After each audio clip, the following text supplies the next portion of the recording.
the pressure will build. And I'm wondering also, as you mentioned, durable goods and these bigger items, as we look in North Carolina, an area that is recovering from Hurricane Helene, that is an area that needs a lot of relief in a number of ways. Could this strike affect recovery efforts?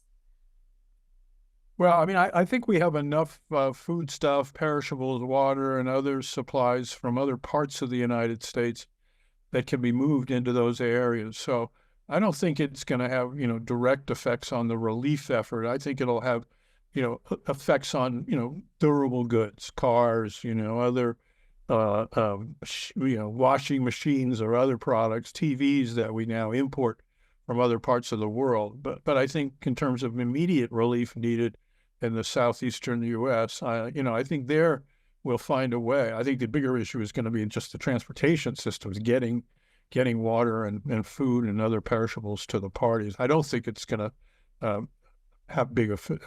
The dock strike will have big effects on those relief efforts. That's a fair assessment. And you mentioned transportation, and I just wonder, does Transportation Secretary Pete Buttigieg play into this situation at all?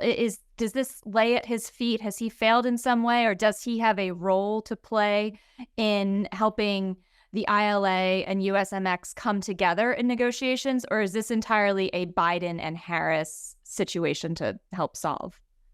No.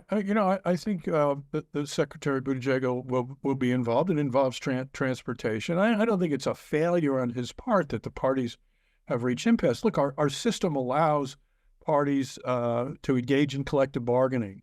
And then if impasses are reached, we have various mechanisms. Again, if the economic consequences were to become so draconian to the economy, the administration has the alternative to invoke national emergency dispute procedures and all.